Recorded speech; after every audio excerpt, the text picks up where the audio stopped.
Bonjour à tous. Alors, je vais démarrer ce webinaire. Donc, bienvenue à tous pour ce webinaire consacré au lien entre SpaceMaker et Revit.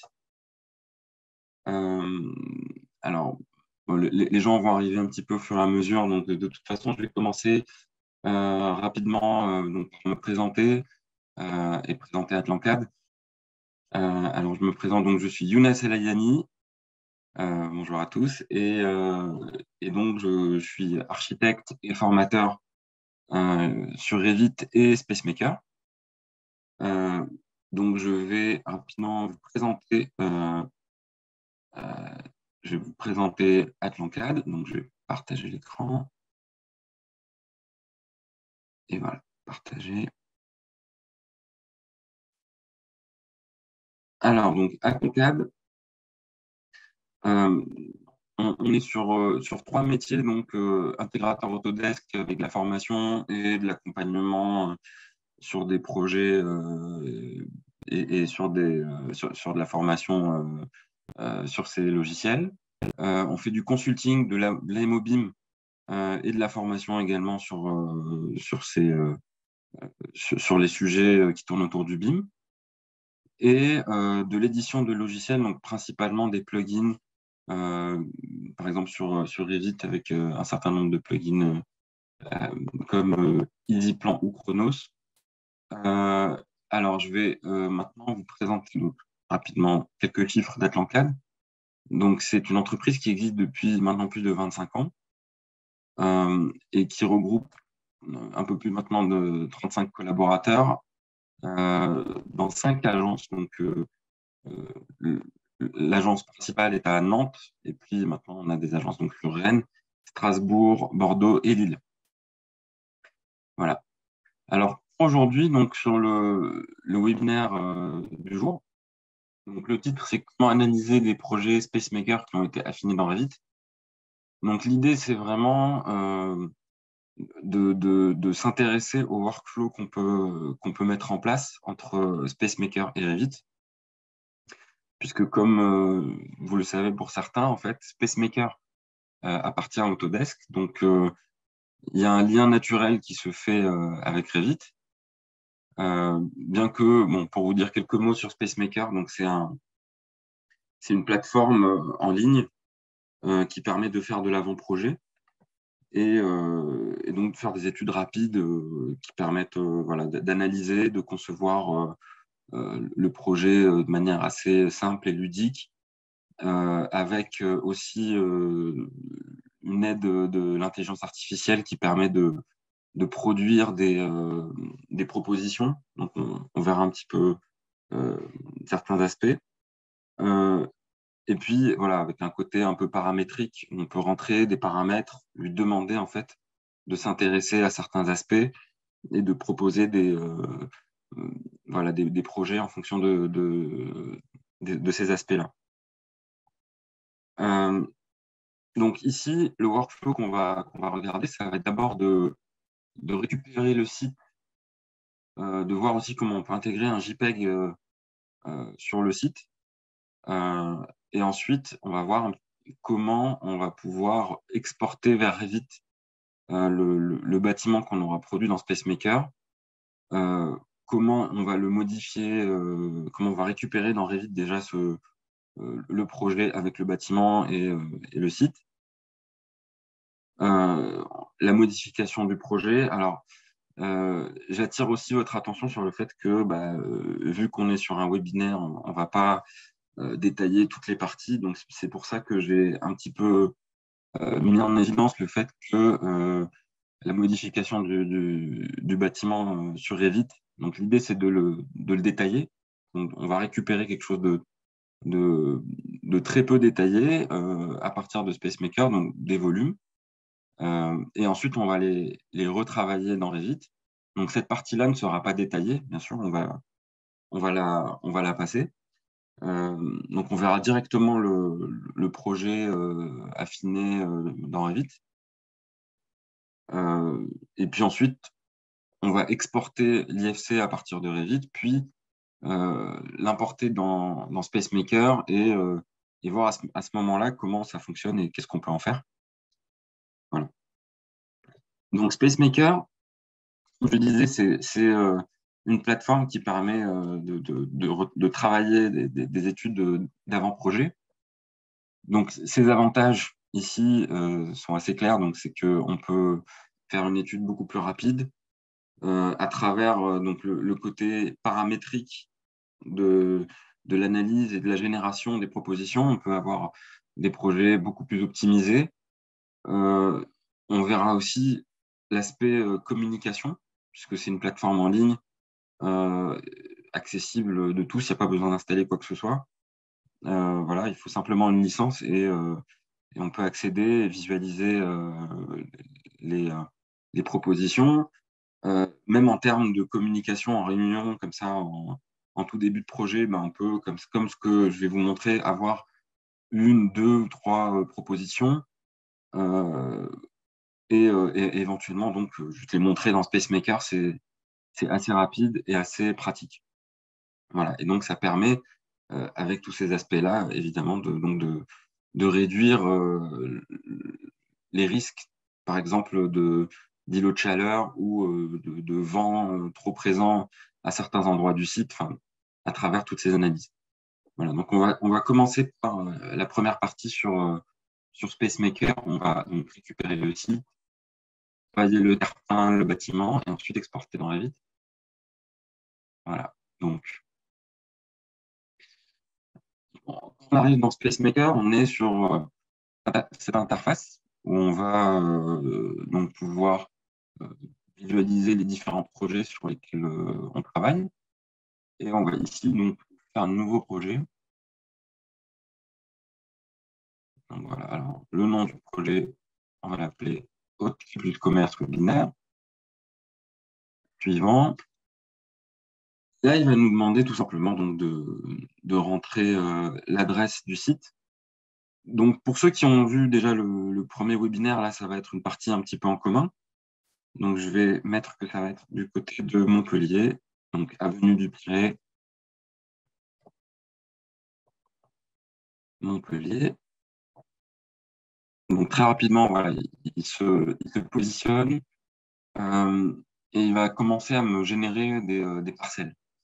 Alors, il se trouve que l'avenue du Pirée étant assez longue et le projet étant de ce côté-là, donc là, je me remets sur cette zone et je vais pouvoir charger les parcelles en me recentrant comme ça.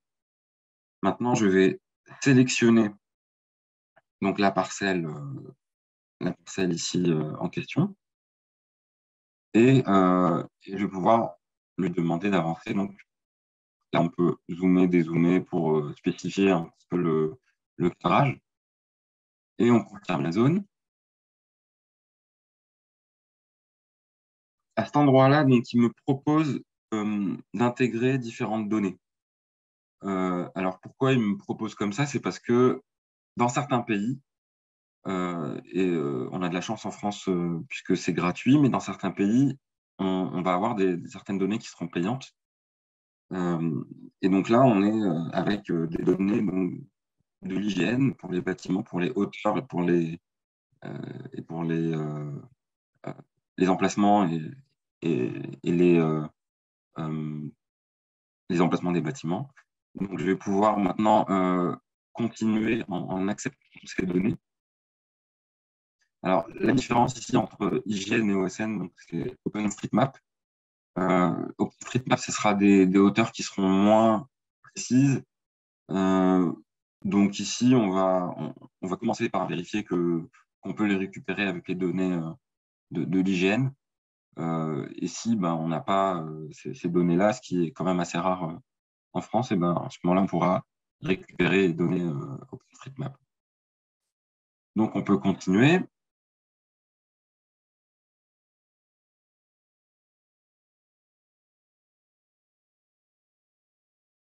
Donc là, il est en train de charger le terrain. Alors, bien sûr, en fonction de la taille du terrain qu'on va lui demander, du nombre d'immeubles, voilà, de tous ces paramètres-là, il va pouvoir éventuellement être plus ou moins rapide. Euh, Donc, il faut compter voilà, une petite minute pour un site de cette taille, donc qui est quand même déjà assez conséquent. Ce qu'on va faire, c'est qu'on va directement commencer à éditer le site. Donc, c'est à ce moment-là qu'il va me faire apparaître les bâtiments.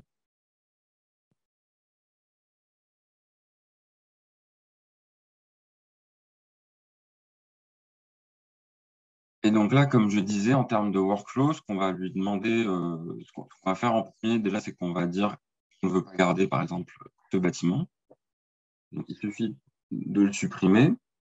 Euh, et vous verrez, en fait, tout ce que je suis en train de faire ici ne va pas être nécessairement enregistré dans l'analyse du site, c'est-à-dire dans l'existant. Là, je vais pouvoir travailler un petit peu le terrain, donc enfin, dessiner plutôt voilà, le terrain. Donc, je vais le dessiner comme ça assez rapidement. Donc là, je vais faire un nettoyage. Donc, ensuite, on arrive là. On peut donner une hauteur, donc soit en ajustant comme ça, soit en l'écrivant tout simplement. Voilà. Alors, une fois qu'on a ça, donc là, on a en fait la base de notre projet. On va pouvoir valider les modifications et enregistrer en tant que nouveau scénario. Donc là, je vais vous expliquer un petit peu cette logique de scénario et de proposition dans SpaceMaker. Donc, je vais valider.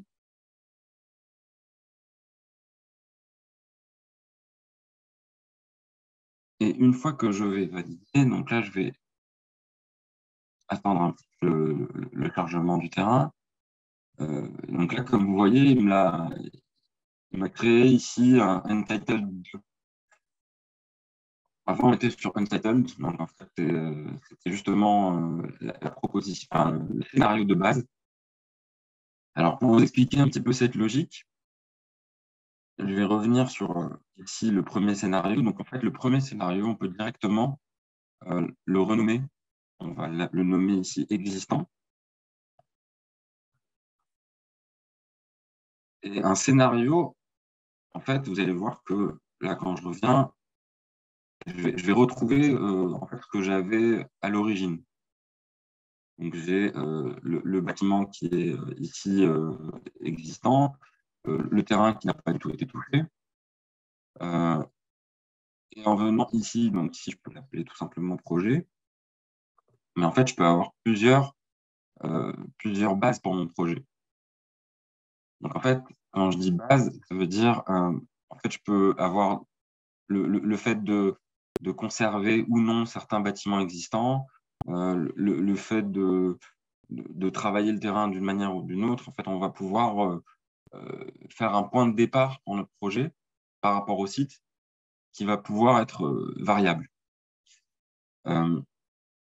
Et maintenant, une fois qu'on est dans le projet, on va pouvoir avoir différentes propositions.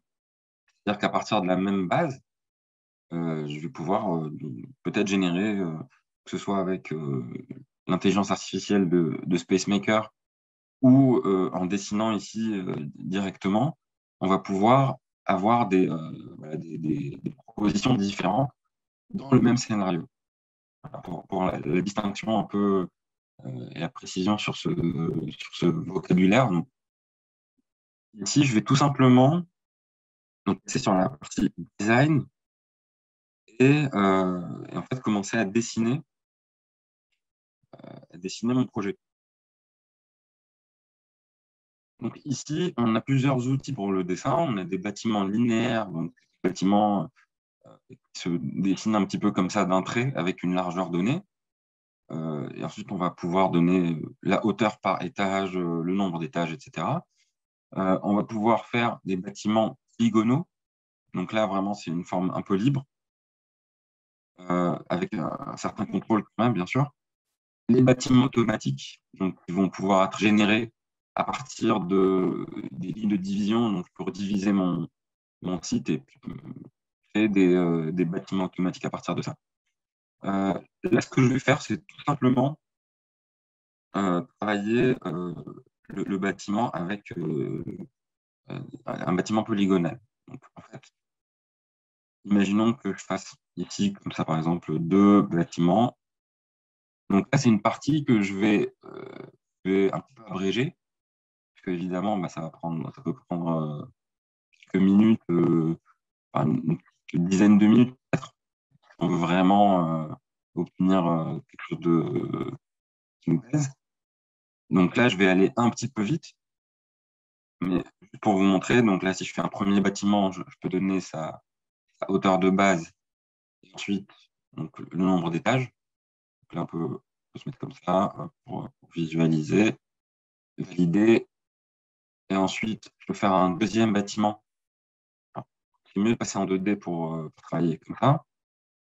Là, pareil, donc là, je peux travailler un petit peu mon bâtiment et ensuite, pareil. Donc, c'est la même logique. Une fois qu'on en est là, on va donner le nombre d'étages. Donc là, on peut repasser en 3D et dire éventuellement qu'on est sur 4 ou 7 étages, par exemple. Voilà. Donc l'idée, ensuite, c'est que étage par étage, si je double-clique, je peux venir pousser les lignes et venir chercher un endroit et venir en fait sculpter le bâtiment de manière assez simple. Donc voilà.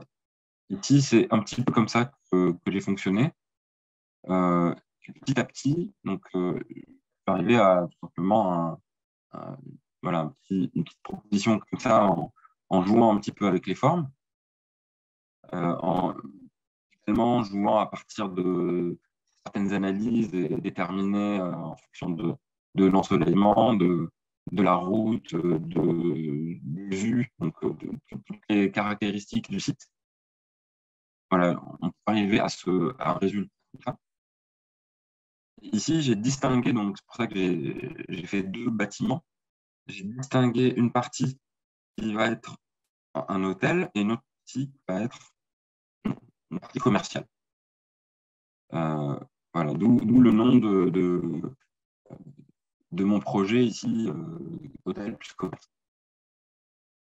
Voilà, donc à partir de là, ce qui compte, donc de très important par rapport à la suite dans Revit, c'est de venir vérifier que, en fait, en termes d'altimétrie, on est, euh, on est à la bonne, on est à la même altimétrie entre les 2 bâtiments. Voilà, donc on peut venir analyser ici, inspecter par exemple en termes euh, si on regarde le bâtiment, on peut inspecter voilà, la hauteur ici, le terrain, le bâtiment. À partir du moment où on est sur un terrain qui est plat comme ça, si on dessine bien à l'intérieur du, du terre-plein, on va avoir la même hauteur qui va être sur l'ensemble du bâtiment. Voilà. Ensuite, une fois qu'on est à peu près satisfait de la base, on va pouvoir l'envoyer vers Revit. Voilà. Donc, on peut ici en fait utiliser euh, l'outil donc à travers cette proposition-là, Revit, donc envoyer vers Revit. Donc, au préalable, il faut télécharger l'add-in pour Revit qui permet donc ensuite de récupérer dans Revit le projet SpaceMaker. Donc là, je fais envoyer vers Revit. Il me donne un petit message comme quoi c'est bon, ça a été envoyé. Alors, ce qui va être justement extrêmement intéressant, parce que là, enfin, en termes de temps, là, ce qu'on va avoir dans Revit, c'est non seulement donc le bâtiment qu'on vient de dessiner, mais surtout, on va avoir le site avec la topographie qui est précise, puisqu'elle vient de l'IGN, les bâtiments, et en fait, tout un tas d'informations ici qui vont être données. Donc, oui, juste avant de passer sur Revit, comme je disais, en information, justement, si on veut enrichir un petit peu les données d'entrée qui nous permettent de dessiner notre bâtiment, on a également la possibilité de récupérer des images. Donc voilà, donc, pour récupérer des images, je vais devoir passer ici. Voilà, ça. Récupérer des images, donc c'est les données d'entrée qu'on va avoir ici. Donc je vais passer sur ici, images, importer. Et ici, on va venir déposer en fait un JPEG qu'on aura téléchargé au préalable. Ça peut même être en fait même un dessin sur un bout de calque ou quoi que ce soit. En fait, c'est dans une approche vraiment très simple et très rapide d'avant-projet. Donc là, je vais récupérer un JPEG avec des données du site, donc un petit peu plus fourni que ce qu'on a ici sur le plan. Donc, hop là, un JPEG. Voilà, un plan que je vais récupérer sur cette zone-là. Donc là, la logique est très simple. En fait, il suffit de faire le lien entre l'image et le site. Donc, ce qu'il faut faire, ce qu'il faut qu'on fait, c'est d'afficher les bâtiments voisins. Donc, à partir de là, une fois qu'on a les bâtiments voisins, on va pouvoir venir récupérer, donc, par exemple, un point ici. On va essayer d'être le plus précis possible. Ici aussi, voilà, ça va être le même. On va récupérer le deuxième point. Par exemple, ici, l'idée, c'est de les écarter au maximum hein, pour gagner en précision. Voilà.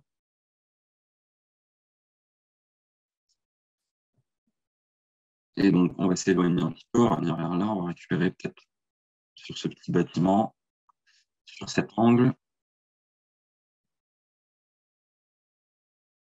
On va retrouver donc ici. Voilà. Une fois qu'on a fait ça, on peut terminer. Et là, ça c'est rapide, il va nous montrer en fait la possibilité d'intégrer donc l'image sur le site, de le plaquer sur la topographie. Donc voilà. Comme je vous disais, là c'est un exemple parmi d'autres, mais vous pouvez mettre vraiment n'importe quel plan ou n'importe quel dessin que vous auriez fait au préalable. Donc voilà. Donc une fois qu'on a envoyé le projet ici donc à travers le, la fonction envoyer vers Revit, maintenant je vais vous expliquer encore rapidement euh, donc les prochaines étapes. Donc les prochaines étapes, dans Revit, on va importer à travers un certain nombre d'options qui vont nous permettre de décider la manière dont on va importer le projet SpaceMaker. On va voir que justement, il y a une des fonctionnalités qui est extrêmement intéressante, c'est le fait que l'image en mode de vue réaliste, ça peut être tout simplement l'image du site, en fait, l'image satellite du site. Et puis, on verra aussi que l'une des fonctions ici qui est assez magique, c'est que ça récupère le géoréférencement du bâtiment. Donc, ce qui est assez logique, puisque dans SpaceMaker, on a directement l'ensemble des données géographiques. Donc, on a le géoréférencement qui est récupéré dans Revit. Et ensuite, on va pouvoir modifier donc, cette partie que va passer. On va aller directement sur le bâtiment à modifier. Et je vais quand même vous dire deux, trois petites choses là-dessus. Et on va passer sur l'export IFC. Voilà. Donc voilà, alors on arrive donc sur l'interface de Revit. Donc là, c'est un projet qu'on vient de démarrer. Donc on a effectivement le point de base du projet et le point de topographie, le petit triangle qui sont confondus. qui veut dire qu'il n'y a aucun géoréférencement pour l'instant. Donc, on va pouvoir venir dans SpaceMaker et charger le projet. Donc, avant, on peut regarder les options. Les différentes options qu'on va avoir ici, je vais vous attirer l'attention sur certaines, parce que certaines sont plus importantes que d'autres. Notamment donc le fait de séparer les niveaux pour chaque bâtiment. Donc, si on a fait l'effort de faire les bâtiments sur un même terre-plein pour qu'ils soient exactement au même niveau, en fait, il va être nécessaire de séparer les niveaux pour chaque bâtiment. Donc voilà, si on fait ça, là, si je le coche et que je mets OK et que je charge, même si j'ai mes bâtiments qui sont exactement avec les mêmes niveaux, etc., il va me créer un niveau par bâtiment, enfin, par étage par bâtiment. Donc, ça va doubler tous les niveaux. Donc, ça, en général, on ne va pas le faire. Voilà. Donc, c'est un conseil. Bon, après, si on a deux bâtiments qui sont finalement sur des niveaux de base différents, ça peut être intéressant de le faire. Alors, maintenant, d'autres fonctionnalités intéressantes. Donc, ici, dans la partie 1, il va me proposer de recréer le terre-plein, de recréer la topographie modifiable dans Revit. Donc, ça prend effectivement quelques minutes, mais il faut compter 2-3 minutes pour le charger. Donc, cette partie aussi, en fait, on va la passer. Et donc, il va ici pouvoir appliquer l'image satellite sur le terrain en tant que matériau. Voilà. Le reste, en fait, il recrée un certain nombre d'éléments qui sont déjà dans SpaceMaker. Et donc, il va pouvoir, par exemple, récupérer voilà, les limites du site en tant que ligne de modèle, etc. Donc, tout ça, on va le conserver. On ne va pas conserver le fait de fusionner les murs qui sont sur des comment dire, qui sont exactement sur le même plan, en fait. Donc, des murs superposés, voilà. En fait, si on fait ça, il va en faire un seul mur. Donc, c'est vraiment pas ce qu'on veut faire dans Revit. Donc, ça, il faut bien les cocher. Donc, pour avoir un mur par étage, bien propre. Donc là, on peut faire OK et ensuite charger. Une fois qu'on charge, donc ça prend quelques minutes, comme je vous disais. Et là, comme vous voyez, donc, c'est pas géoréférencé. Dès qu'on passe sur le projet géoréférencé, on va s'apercevoir qu'on a donc le triangle qui vient de se déplacer. Donc, ça veut dire que l'origine en fait, de notre projet, du géoréférencement, s'est déplacée. Donc, pour aller voir le site, on va du côté du point de base du projet. Et donc, on voit qu'on a effectivement donc l'ensemble de notre site qu'on avait dans SpaceMaker, tous les bâtiments déjà modélisés, voilà, la topographie qui est modifiable. Donc là, je peux faire modification.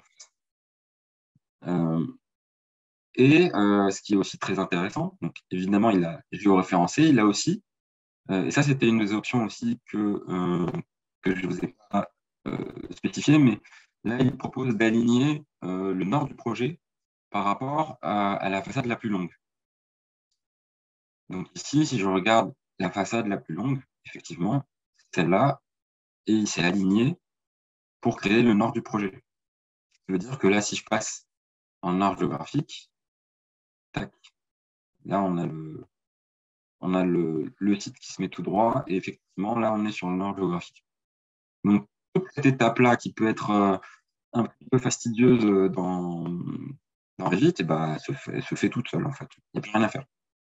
Donc, ça, pour les habitués de Revit, je pense que vous pouvez vous rendre compte du gain de temps, de la fluidité dans le workflow, c'est quand même appréciable.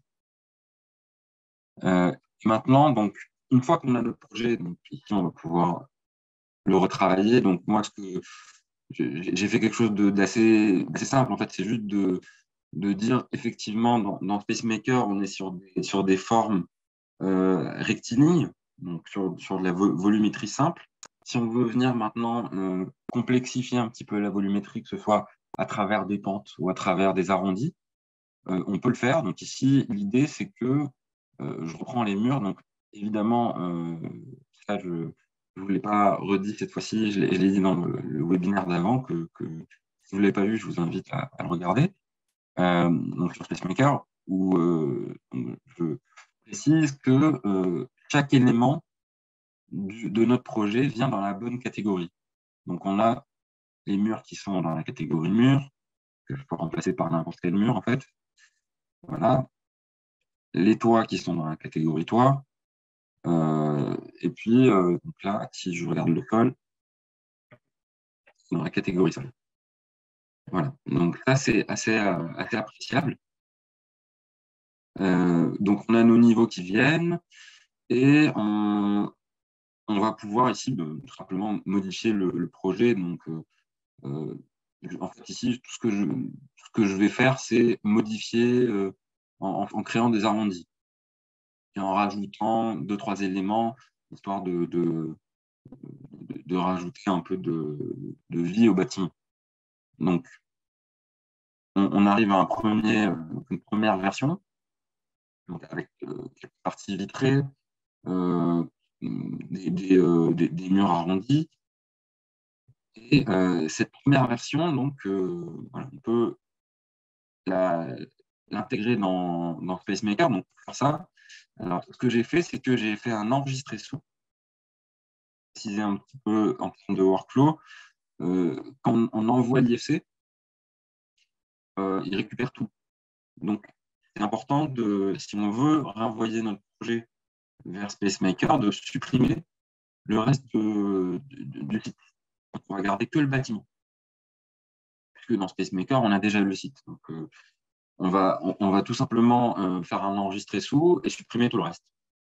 Voilà. Donc là, moi, ce que j'ai fait, c'est que je l'ai appelé out, donc, vu qu'on va l'envoyer vers SpaceMaker.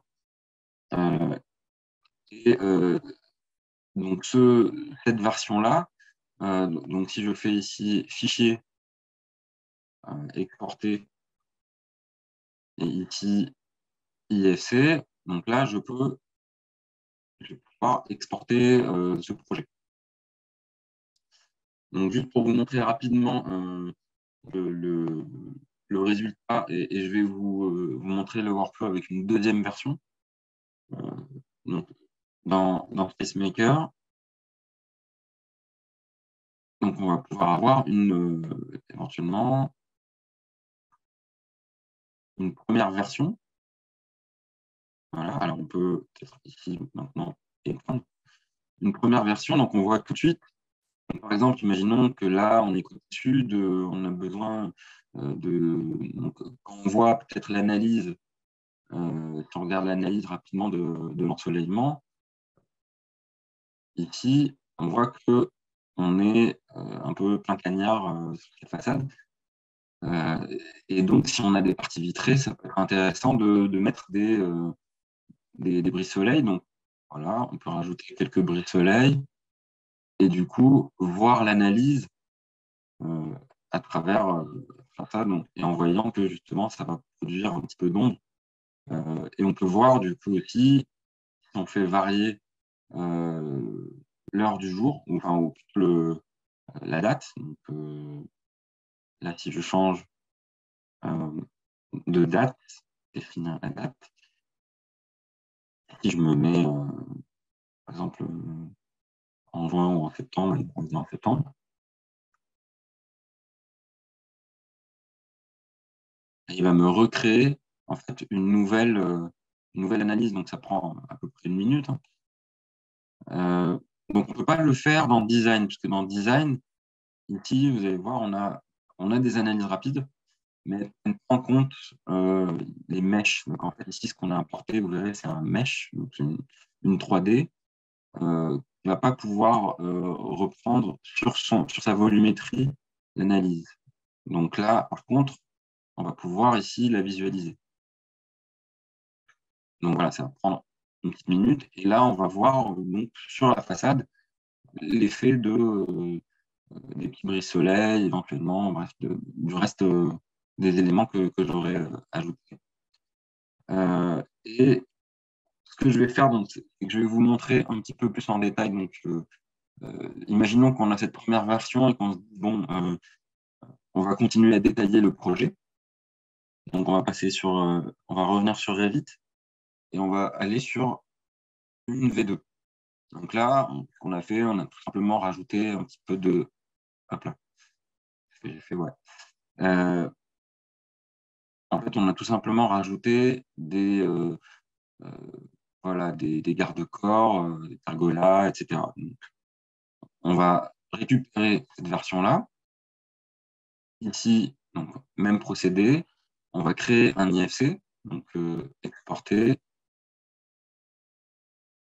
IFC. Voilà, donc SpaceMaker Out 2. Donc, maintenant, on repasse une fois qu'on l'a exporté. Donc là, pareil, ça prend à peu près 2 minutes. Donc, je passe cette étape. Je l'ai fait au préalable. Et donc, on va pouvoir ici venir dans SpaceMaker. Donc, je vais vous montrer comment ça se passe. C'est une nouvelle version.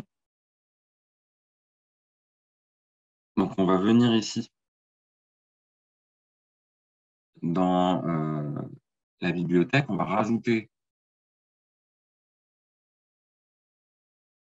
ici un IFC. Donc, je le récupère ici de ma base de données. Donc, je l'ai exporté. Donc, SpaceMaker Out 2. On le positionne. Et donc là, l'énorme avantage, c'est que vu que on lui a donné le géoréférencement à partir de SpaceMaker dans Revit, et ben là, il va récupérer évidemment le géoréférencement depuis Revit vers SpaceMaker. Donc ça, c'est vraiment un très, très, très gros avantage. Donc, on ne va pas lui demander de simplifier le volume parce que sinon, en fait, on va perdre un certain nombre d'éléments géométriques. Donc, on va conserver en tant que mesh. Et voilà. Donc, maintenant, il nous propose cette version. Le géoréférencement, bien sûr, il est coché. On continue.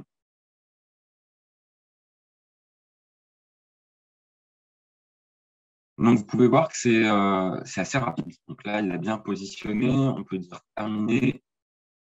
C'est parfait. Et là, il va nous créer tout simplement une nouvelle proposition dans le même scénario.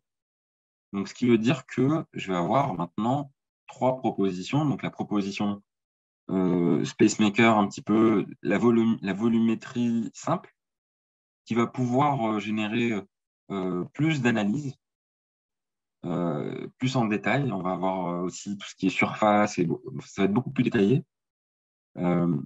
D'ailleurs, on peut tout à fait penser que dans les temps à venir, on va également pouvoir avoir ce genre d'analyse dans le projet qu'on aura apporté depuis Revit. Hein. Donc là, on a notre projet. Et si je viens voir effectivement dans le navigateur, ça crée une nouvelle proposition. Donc là, je peux renommer, par exemple, Revit V2. Donc là, je vais pouvoir montrer, donc si je suis en réunion de conception ou avec la maîtrise d'ouvrage ou autre, je peux montrer donc l'esquisse qui nous a permis qu'on a conçu à partir d'un certain nombre d'analyses. Donc, je peux montrer toute l'analyse ici. Et ensuite, c'est sur la partie un peu plus conception et étape de conception, on va dire, sur l'enveloppe plus précise du projet. Et là, bah, je peux donc demander, là, il est en train de générer l'analyse. Et voilà, là, on visualise l'analyse sur ces différentes versions du projet qui vient de Revit. Voilà. Donc, À partir de là, ce qu'on peut faire aussi, c'est également venir peut-être inspecter. Donc, je peux voir ici le nombre d'heures. Hop là. Je peux voir le nombre d'heures d'ensoleillement, donc un 21 septembre sur une journée, sur 24 heures. Donc là, on voit qu'il y a certains endroits qui seront un petit peu ensoleillés, d'autres plus. Voilà. On peut avoir des données comme ça précises et chiffrées. On va pouvoir éventuellement créer sauvegarder des vues. Donc bon, là, j'ai quelques points de vue que j'ai générés, que je peux du coup ensuite visualiser dans les autres versions. On peut extraire, non, plutôt exporter, par exemple, cette vue, je peux l'exporter ici en 4K. Donc, je vais décaler juste ici, faire une capture d'écran. Et je peux visualiser maintenant donc voilà, le rendu, donc, qui peut être intégré dans une présentation et, en termes de communication, voilà, c'est un des aspects très forts en avant-projet. Bah, c'est assez intéressant de pouvoir avoir ce genre de document.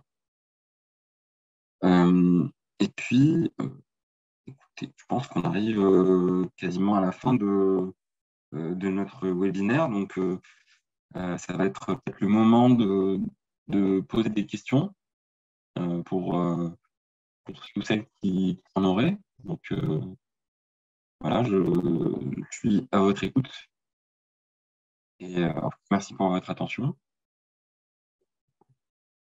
Donc, est-ce que vous avez des questions? Est-ce que vous voulez qu'on précise un petit peu certains points?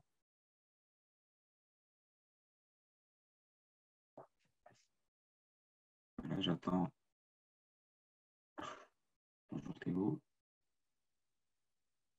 Et puis, bah, écoutez, si vous n'avez pas de questions, en tout cas, je vais laisser encore une petite minute. Et puis, si vous n'avez pas de questions, en tout cas, j'étais ravi de préparer ce webinaire puisque c'est vraiment un outil très ludique et de voir ce workflow avec, avec Revit, vu que je suis vraiment un utilisateur de Revit qui aime beaucoup l'outil Revit. Donc, c'est quelque chose de très, très intéressant. Alors, question, donc, combien de temps pour maîtriser SpaceMaker? Sincèrement, très peu de temps. Je pense que la prise en main se fait presque naturellement. Donc, en une demi-journée, en fait, on peut comprendre et commencer à jouer avec. Et, et pour le maîtriser, bon, en fait, il faut le pratiquer. Il vaut mieux, du coup, voilà, s'expérimenter, voir toutes ses possibilités sur un projet pilote. Donc, en fait, le temps du projet pilote, je pense il sera totalement maîtrisé. Je pense que, du coup, c'est un temps assez réduit, puisque son objectif, c'est d'être simple et rapide et efficace. Donc, je pense que de ce côté-là, il n'y aura pas de difficulté. Voilà. Donc, on propose évidemment donc, des formations SpaceMaker euh, que je serai en mesure de donner voilà. Donc, très prochainement. Est-ce qu'il y aurait donc, une autre question? Alors, SpaceMaker est-il compatible avec Revit LT? Alors, Revit LT, l'une de ses spécificités par rapport à un Revit complet, c'est qu'il ne va pas pouvoir contenir les plugins. Et en fait, le plugin SpaceMaker, c'est un plugin. Du coup, euh, a priori, il pourra pas être intégré dans Revit LT. Dans le Revit complet, il est disponible effectivement, merci Théo, sur les versions Revit 2021, 2022 et 2023. Voilà. Donc, à vérifier pour la version, effectivement, sur Revit LT pour voir si si SpaceMaker peut dialoguer avec. Mais a priori, je ne pense pas. Voilà. Donc, à voir. Est-ce qu'il y aurait une autre question?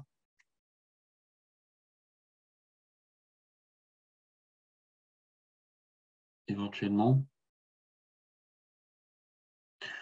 Ok. Ben, en tout cas, s'il n'y a pas d'autres questions, et puis s'il y en a une qui vous vient dans les prochains jours ou prochaines heures, il ne faut pas hésiter à venir vers nous, à nous contacter. On peut répondre à vos questions et avec plaisir.